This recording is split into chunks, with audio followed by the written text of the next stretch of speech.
Welcome to Excel Boats on the X Podcast, powered by Mud Buddy Motors. I love the smell of napalm in the morning. The only podcast to bring you insights on the world of hunting, fishing, and boating. With your host, J. Paul Jackson. You don't say much, do you? Now, load up and sight in. This is On the X. Welcome to the Excel Boats on the X Podcast, powered by Mud Buddy Motors. I'm your host, J. Paul Jackson, and today I'm joined by my handsome and charming co-host, our Director of Digital Marketing, Mr. Jeffrey Whitlock. Jeff, man, good to have you back with me today. Well, it is very good to be here. Again, I don't get to be seen or heard very much in these. I just cut them together. So it's, watch out world, here I come. Yeah, for those of you that have been listening for a while, Jeffrey's the brain behind the editing and the recording and all the things that he does that are really, really cool to help put this together. So, man, glad to have you today, though, on here recording with us. And also today, we've got a very old and good friend of mine, a superstar in the outdoor industry, the sporting chef himself, also the host of Dead Meat and the official chef of Ducks Unlimited, Mr. Scott Leysath. Hey, buddy. What is going on, man? Man, it's all you. Well, I just got in from a week on the road. I've fed Dish Network employees, homeless folks in Denver, and the Boulder County Fair. The entire Boulder County Fair, or just some of the people there? Just whoever happened to stop by the Sportsman Channel booth, but it's part of my life on the road. How many nights a year do you stay on the road?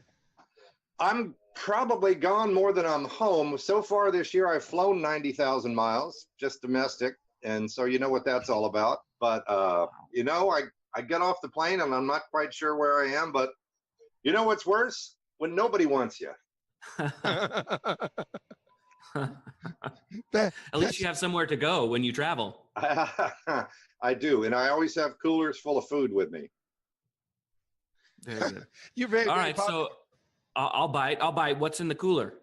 Well, this last week, I had bison jalapeno sausages, boneless quail, wild hog hindquarter, and rabbit rattlesnake sausage. Well, apparently you are my new best friend. So, to me, all that sounds good, even the rattlesnake sausage. And it's kind of funny when I'm feeding people the rabbit rattlesnake sausage, I'll say, "Hey, would you like some rabbit?" And then as soon as I say rattlesnake, they recoil in fear as if they've never had anything that bad in a sausage, right? oh, geez. Do you get the gag reflex sometimes if they've already taken a bite? As soon as you say rattlesnake, and what I tell them is, you've had worse things in your sausage, I guarantee. I guarantee you're right, too, particularly if you've ever been to South Louisiana. There's always an element of trust when it comes to sausage. And in South Louisiana, if a nutria happens to slip in there, who's going to notice, right? Exactly. I guarantee you, I've eaten both boudin and sausage that's had a little bit of nutria rat in it at some point in my life. There's nothing wrong with those nutria either. They're vegetarians. We cooked them on the Dead Meat show, and they suffer from an image problem because they got those two big yellow teeth, and they look like about a 20-pound swamp rat. And but they taste just fine. If you want to eat one, go ahead. Really? Well, yeah, people there they'll eat wild hogs all day long, and the question I ask is, what does a hog eat? And so if you are what you eat, then the door is wide open if you happen to eat a piece of bacon. So something like nutria shouldn't bother you at all. So how do you cook a nutria? We went low and slow with it. There was a chef in somewhere down there around Venice that did a really nice job, and a kind of slow braised it and that kind of deal. But we just, we cooked it like you do a pork shoulder, and just went low and slow, and put a little barbecue sauce on it after it was wrapped, and it fell right apart, and it tasted just like pulled pork to me. Wow. Tell us a little bit about your show, Scott, Dead Meat, for those out there listening that have never seen it.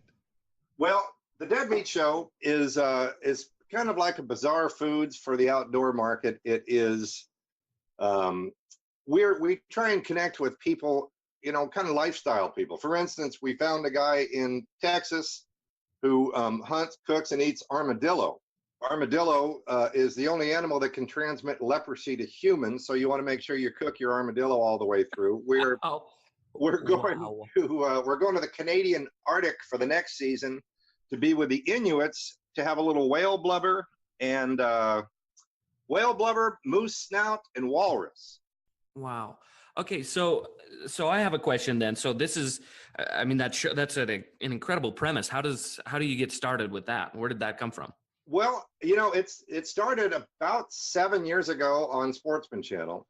And that's when we were just looking, for instance, we did the opening weekend of squirrel season in the Apalachicola, Florida National Forest, which is a real slice of Americana. They let kids out of school on Friday early so they can go upriver and shoot squirrels. And, we just wanted to connect with some, there's enough deer hunting shows right now, I think. And so we want to do something different and more of a lifestyle thing. All my life, I used to ride from Virginia to Florida every year when I was a kid to go see the grandparents in Florida. And I remember we'd go by these little brackish, swampy areas, and there'd be a whole bunch of mostly black folk with cane poles and coolers, and they were there for the day. And so I want to go spend some time with them. I always wondered, man, are they catching anything? And if they are, what are they doing with it? So it's just exploring different lifestyles. We've got, we're going to be Asian Carp bow. I guess, I'm not sure if you call it hunting or fishing, but when they fly out of the air, we're going to shoot them in the air with bows. I imagine that's a low percentage shot, but that's our plan. We frog gigging, sucker gigging in Missouri. We're just trying to find things that most people don't do. And if you just start searching invasive species, that's a good start. Florida is a hotbed between the snakeheads, iguanas, pythons, lionfish, and who knows what. There's plenty of things out there that most people don't eat. No doubt about it. Well, tell me, what is the craziest thing that you've ever cooked? I got to tell you, python is not my favorite. We had a guy cook in the Everglades. A guy made python and cheese grits. And, most people have had rattlesnake or some kind of fried hunk of snake.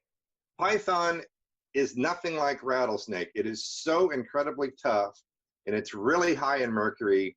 So there's just no reason to eat python. We had heard that they were taking over the Everglades and there wasn't a fawn or a puppy in sight, and we didn't find that to be the case. Iguana tastes like frog legs. We were down in Texas on the Texas-Mexico border, and we were at this Portuguese-Mexican festival, and these really nice old guys said, man, I saved this for you. And it was called machito, and it was goat heart, liver, and lung wrapped with goat fat and tied with goat intestines. And as good as that sounds, it was a little bit undercooked. So you've got this warm fat on the outside that's not quite cooked, and then you get to the crunchy organ part in the center. I don't think I need to eat it again. I just had the one bite. But I don't want to offend these people because obviously it means a lot to them, and it was a special deal for them. So I'm not there to make fun of them. But I'll let you know if it doesn't happen to be on my top 10 list. Okay, I have a question for you. So have you ever run across something that you would not eat? I'll eat a bite of it. There's some things like uni, which I know is a foodie thing. What the hell is uni? Yeah, what is uni? What is an uni, and is it good to have a big one? Well, you've seen uni on sushi restaurant menus, and what it is it's sea urchin gonads. Now, it's a real delicacy. I'm telling you, if you've had sushi and you've seen it on there, it's kind of this yellow looking, really, really soft. It's texturally, it's just not my favorite, but I'm gonna keep trying it. because it's supposed to be such a foodie thing. And what's that big penis looking thing? Cucumber. No, sea cucumber. Sea cucumber we did. Yeah, the sea cucumber we did on the Dead Meat Show in Alaska. And they're really gross looking because you split them open and all the juice dishes out, and then you nail it to a slanted board, and it kind of relaxes. And you've got these 5 muscles on the inside. You scrape them out, and you saute them with garlic butter, and they taste exactly like garlic butter. I don't even have words for that. I don't have a response there. I'm trying to come up with something. I just don't have words. Yeah, well, it's not all of it is good. But some of the stuff that looks really gross is actually pretty tasty. Oh yeah, I've had a lot of things that people, normally would eat. You brought up the Asian carp. They're really not. Have you cooked any yet? I haven't cooked the Asian carp, but I've cooked a bunch of other carp, and even the funkiest of carp. What I do is I'll put it onto a grill with a cover on it, and I'll put it skin side down, low temp, and put the cover down. Don't flip it, and then once it's cooked, I let that carp cool. Then you pull all the good meat off the carp, so you're not dealing with the bones, the bloodlines, any of that other dark, funky stuff you get on a carp. You give it a good squeeze and get the carp juice out of it, and then I like to even wrap it in 2-ply paper towels to wick as much of that funky carp juice as you can out of it. You dry it out, you season it, and you pretend it's crab meat, and you make fish cakes out of it, just like you would any other fish cake. If you want to be really fancy, you can butterfly a shrimp, flour it, and build that carp cake around the outside, leaving that shrimp tail sticking out. And if you serve it to people and don't tell them it's carp, they're going to say, man, that is a good fish cake. Wow. I've had it. I've had Asian carp. There is actually a restaurant that has it on the menu. Actually, there are a couple. There's one in Louisiana. I cannot think of the name of this restaurant, but we had it. And on the menu, it's called Cajun Snapper. I mean, all it is Asian carp, but it's listed on the menu as Cajun Snapper. And you can get it fried or grilled. And it is very, very good. And then there's another place that up in Kentucky, a guy that just is a foodie and cook calls it Kentucky Snapper. And the preparation for him is the most difficult part because he likes the bigger ones where he can cut the bloodline out of them and he can remove all of the bones, and they are very good. I mean, I've had it both times that I had it, both in Louisiana and Kentucky. I thought it was really good. So hopefully it's going to catch on too, because a hot topic right now here in Tennessee and Kentucky and up and down the Mississippi Valley, but particularly here, is the Asian carp and what they're doing to some of our lakes that have current in them, like Kentucky Lake on the Tennessee River and Pickwick. And now they're down, near our buddy Donnie's in Huntsville down in Decatur at Wheeler. And they're really wreaking havoc, particularly at Kentucky Lake and Barkley Lake on the fishery. Yep. And they pose a danger. So, man, if you can get the public informed that Asian carp is not bad to eat, that it's actually a good game fish, you'd be doing everybody a public service, brother. Well, and I'm told that they're more like a grass carp, that they're more like a lighter flat. They're not quite as dark and funky as the other carp. So I'm looking forward to it. I'm not sure how many we're going to get out of the air with bows, but we'll find a way to get them. We'll find a way to cook them anyway. Wow. Well, are you still associated with Camp Chef, Scott? Very much so. I have been a Camp Chef fan for 25 years. I still have a 2-burner Camp Chef stove that is not TV worthy, but I still use it all the time. And Camp Chef has been a big supporter of the Sporting Chef show forever and ever and ever. And actually, Brooks Hansen from Camp Chef is one of the videographers for the TV show. So I spend a lot of time with Camp Chef. I've made a lot of Camp Chef fans over the year, introducing the products to them, and they're solid. I mean, their pellet grills have so many more features than the leading brand pellet grill smoker that I won't mention, but you got to check them out. If you're thinking of buying a pellet smoker, pellet grill, I would highly recommend checking out Camp Chef. Everyone that I've sent there, without exception, has said better built, less money, and works much, much better than the leading brand. Yeah, I love them. I mean, we love the Camp Chef stuff. We've had Ryan Neely on here a couple times. You know, a few years ago, I guess it was about 3 years ago or so, you and I hooked up out in Lodi, California. One day, our friends from Michael David Winery out at the Bear Ranch, and you brought out the box grill and the big 3-burner top, and we cooked. What did we cook? Specs. You know, we cooked specs, and it was a heck of a spec hunt too. We you know, it surprises people what we have here in the other California.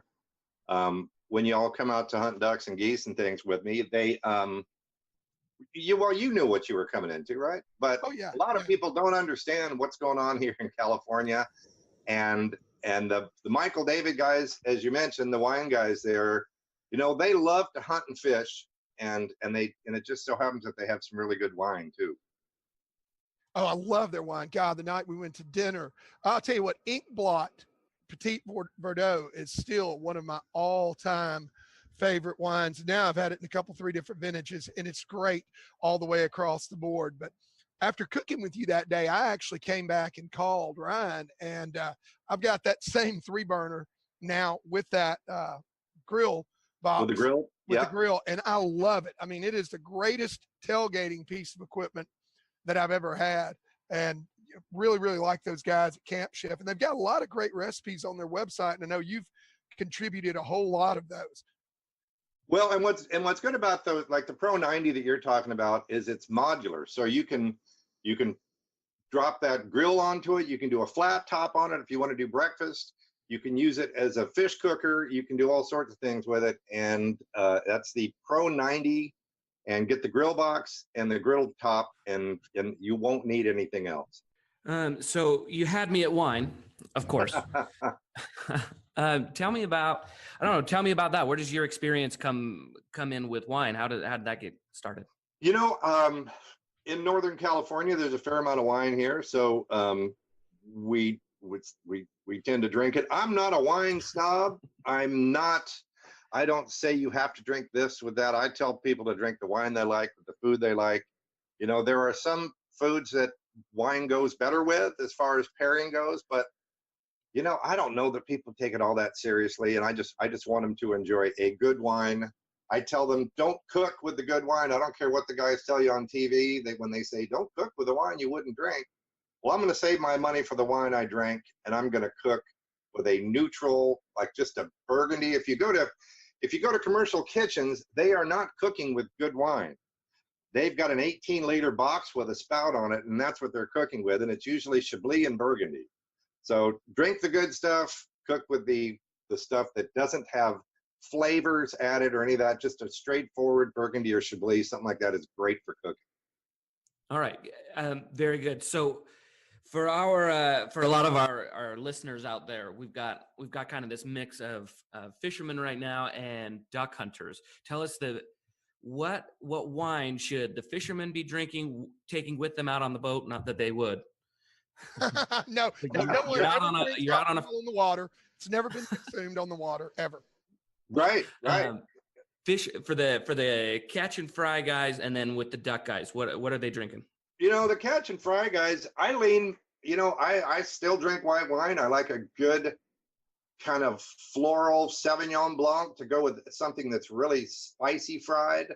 You know, if you're not committed to red wine, a Pinot Noir is a pretty easy entry because it's not real tannic.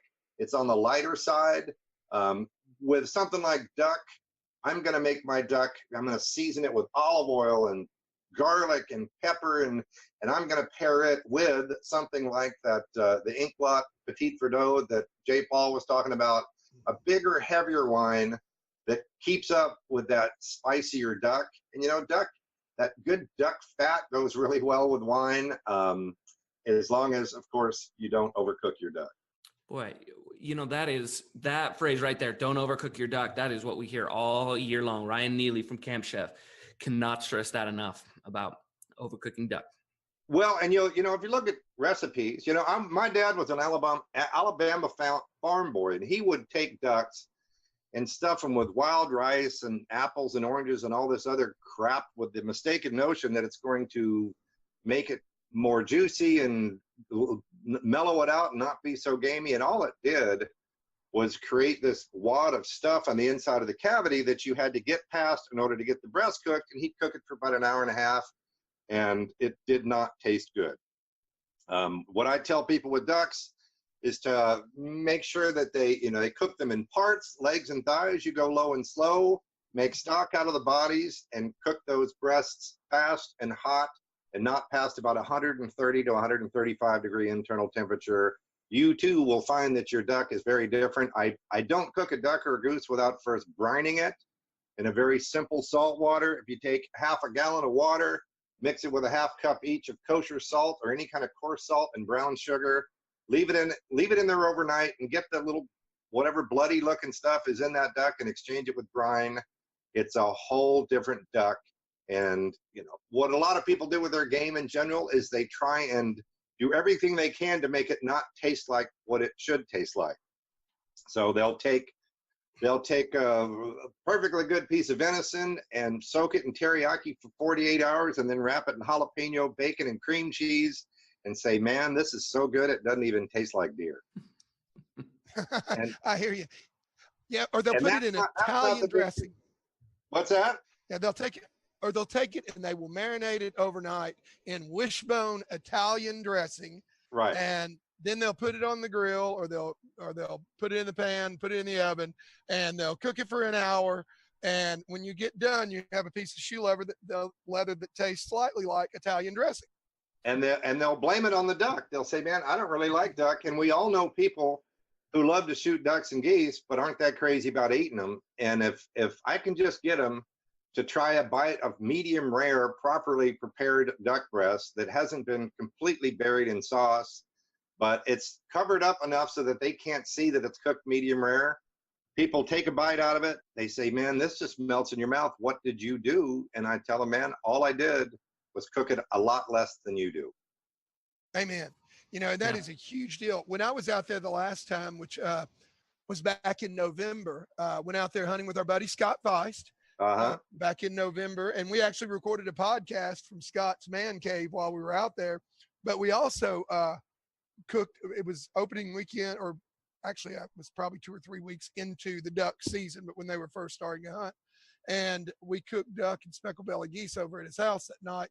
And he had a couple ladies over there that, they weren't going to eat. They weren't going to eat duck. So I pulled out one of the speck breasts and told them that it was California sirloin, cooked it on the grill rare, and they thought it was the best steak they'd ever ate in their life until we told them otherwise. If you cook it correctly and you keep it nice and rare, it's amazing how so much game is better for beef, and it's better for you. It's low in fat. Of course, it's totally organic because it's not farmed in any way. So, there are a lot of ways to prepare duck that are excellent as long as you keep it rare. I know of very, very few where cooking it low, slow, and long gives you a great flavor. Well, and wouldn't it be nice if all of our geese were speckle bellies too, right? Hey, amen. Yep. And all of our, that would be awesome. Actually, I love speckle belly geese. I don't think there's a better eaten duck or goose than the speck. It's a personal favorite of mine. I love a good fat mallard or pintail, but really the specks they're in a category all by themselves. Yeah, well, I pretty much believe that you can cook anything and make it taste good. I know you once on the back of a tailgate prepared bison tri-tip for me, and that has to be one of the best things to this day that I've ever eaten. Well, and what I like to do is, I've got a buddy that I hunted with out here that for many, many years, he would not shoot a gadwall. And he'd say, man, you can't eat gadwall. They fly over to Nevada and eat snails, and then they come back over here to Northern California, and they don't taste good. And I said, you are 100% full of it. That is just not the case.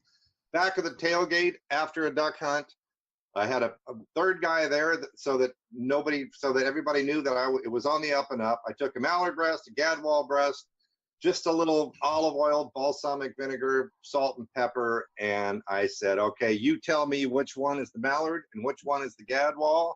And he could not tell the difference. So the fact that he took so long to make a decision to me was he couldn't tell right off the bat. That was enough of a victory for me. But as it turned out, he had a 50-50 chance and chose wrong. You know, there's a lot of people out here that they say, man, I don't eat spoonies. I serve them spoonies all the time. They say, I don't eat snow geese. I say, hey, try some of this summer sausage. And then after they eat it, I'll say, yeah, that's from a conservation hunt. Those are all snow geese. And it's been my experience that a lot of people that don't eat certain ducks have never tried certain ducks. On the Dead Meat Show, and I know this isn't a duck, but we did a coot show down in the Delta and took the coots to a buddy of mine's restaurant, and he did coot cacciatore. We served it to a bunch of farmers, and everybody at the place, and these are guys that would not tell us that it tasted good if it didn't taste so good, but without exception, they all loved the coot cacciatore. We cooked it medium rare, put a red sauce on it. It was really good. Now, I haven't shot a coot since. I haven't felt the need, but you know, we can shoot 25 a day. So if stuff really goes south, I know I can still feed my family. Yeah. I've never had pulled cacciatore. I'm going to take your word on that one. It's not, I'm telling you, there's nothing wrong with it. No, when I was a kid, my aunt, she loved to prepare coot.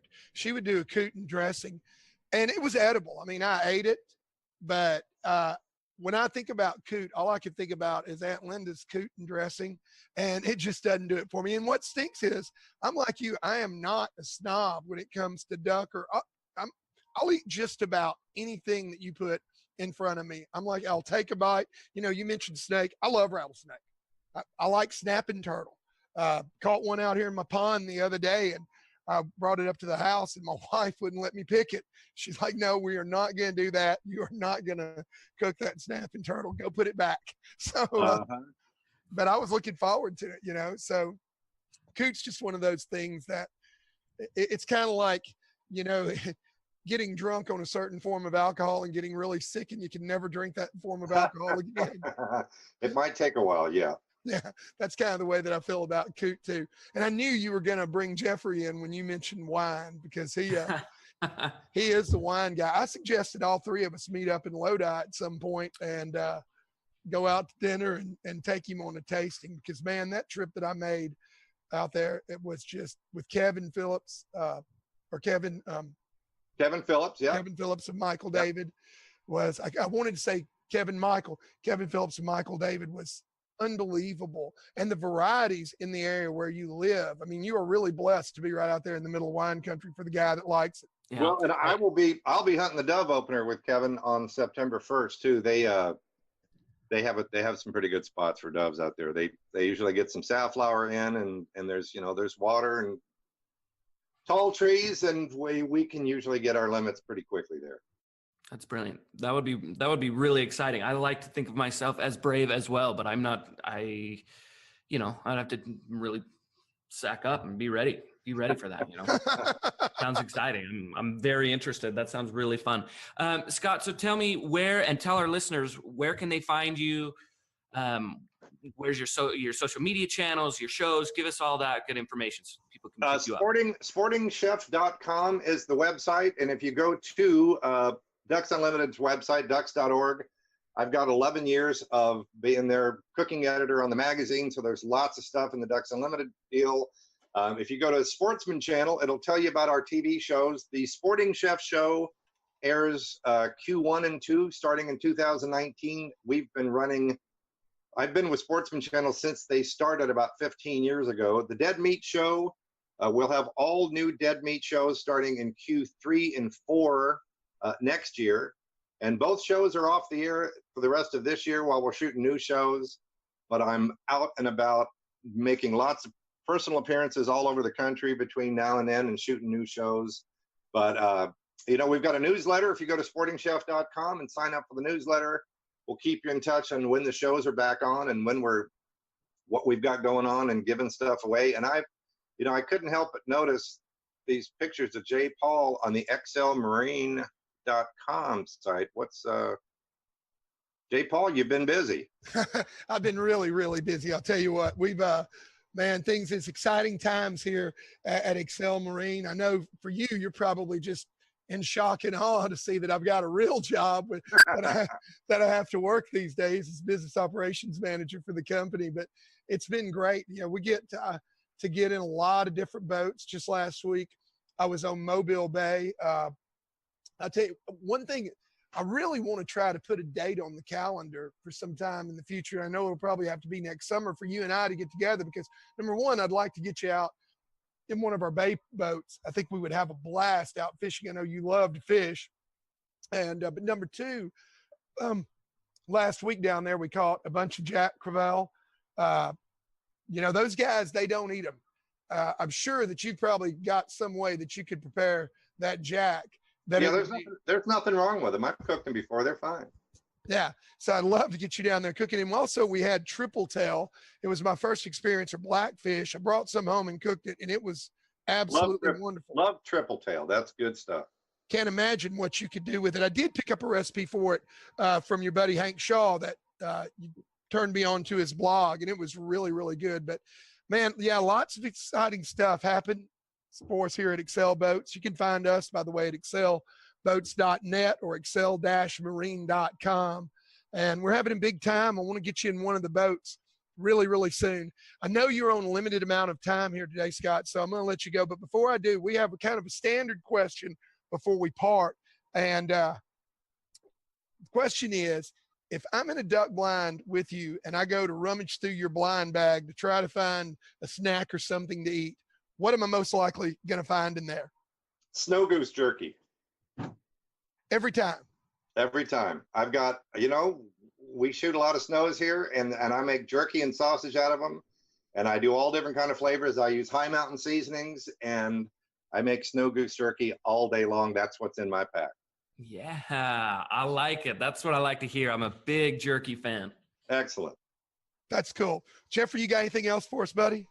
I really don't. This has been such a pleasure. I am just fascinated. We're going to have you back on because I'm sure I'm going to have questions. I'm going to think about this all day and going to want to know more. So thank you so much for taking the time. I know you're really busy. It sounds like you're busy. And I'm excited to see your new seasons of your shows coming out. That's really exciting. Congratulations on that. And thank you so much, guys. I appreciate the opportunity to talk with you, and we'll do it again. Yeah. Yes, sir. I hope we do it again soon. Well, guys, I hope all of you have enjoyed it. I know for me, it's been super entertaining and a great privilege to have him because he's not only a good friend, but a real entertainer. On behalf of myself and Jeffrey Whitlock and our special guest, the sporting chef, Scott Leysath, thanks for listening to this edition of the Excel Boats on the X podcast, powered by Mud Buddy Motors.